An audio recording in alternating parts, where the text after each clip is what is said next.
Hi, you guys. Michelle here. I am so excited that you have joined me on this mindful day, week 2 of our theme for the month, Connect with Yourself. This week, one of the things that we're focusing on is how to go about your week, your day without overwhelm. And when we come to the mindfulness practice, the meditation practice, I wanted to kind of share with you one of the things that I like to do. Now, I think you've already seen me at this point. One of my favorite things is to light a candle to set the intention for myself. It's a signal to me that this is what I'm about to do, right? And when I blow it out, that's a signal to me that it's the time for me to move on to the next thing. But one of the best practices that I have found for setting yourself up for success is to really practice mindfulness in different areas of your life, including how you start your day and how you start your week. So, one of the things that I do is I light a candle, right? I sit at my desk, which I am right here. I have my computer. I have an agenda on that computer that is connected to an app on my phone, and I plan out my week. Almost every single minute of my day is planned, but I also know that if it doesn't happen, it's okay. It rolls over to the next day. Before I can do that, I have to sit, ground, right? Feet on the ground. Take a few deep breaths. So if you want to put your hands on top of your desk or in your lap, I'm going to go ahead and scoot forward just a little bit. My hands in my lap. Relax my shoulders and take 3 deep breaths.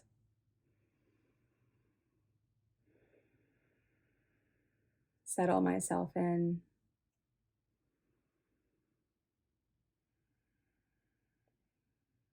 Allow everything else around me to kind of fall away for the time being. The outside noise of the day.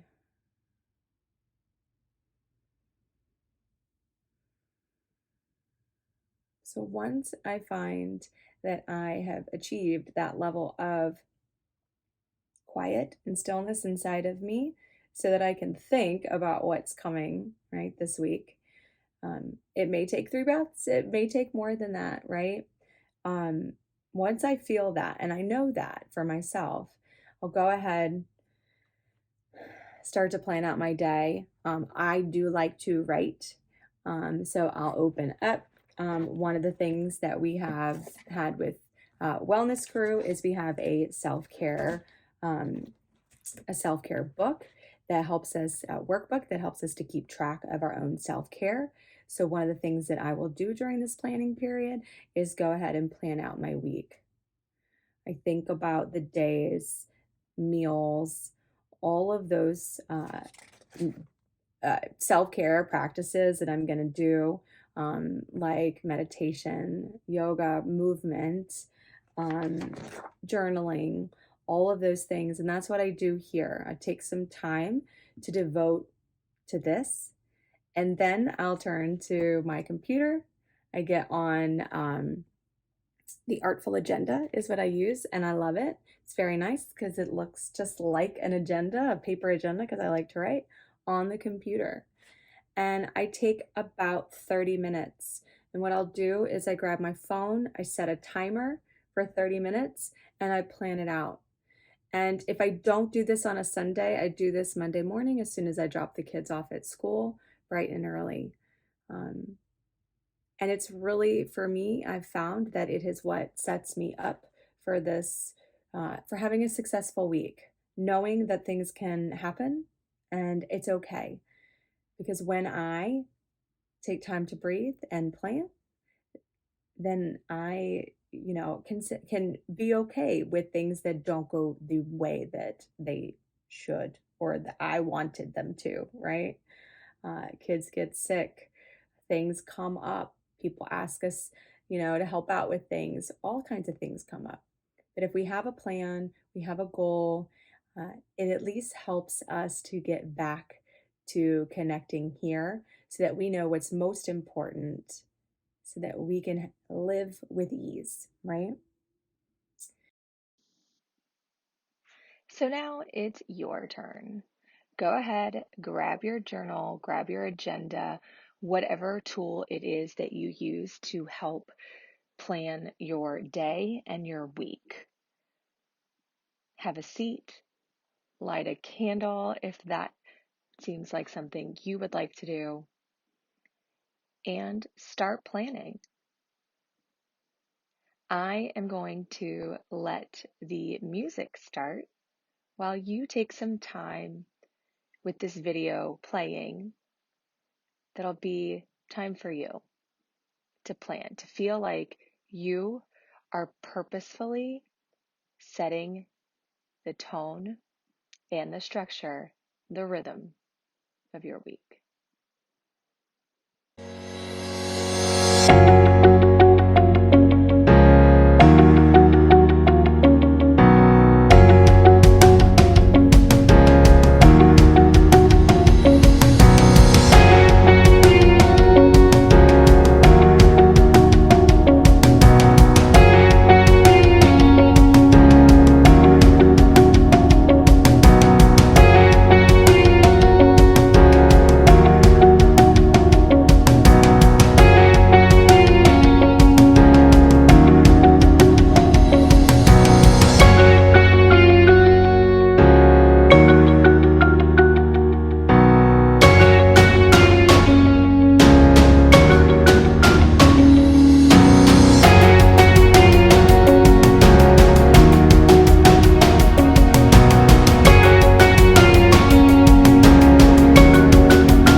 When I'm done my planning, my writing, all of this, I will sit for a moment and just take a deep breath.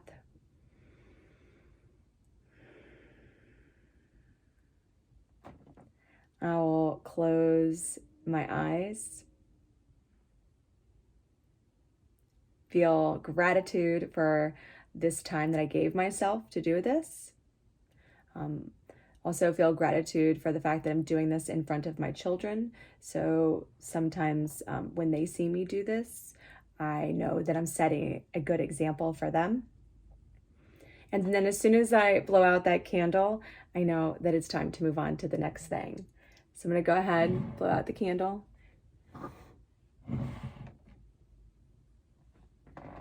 And I'm going to thank you for joining me today on these best practices with how to connect with yourself through finding structure and rhythm in your day. Namaste, friends.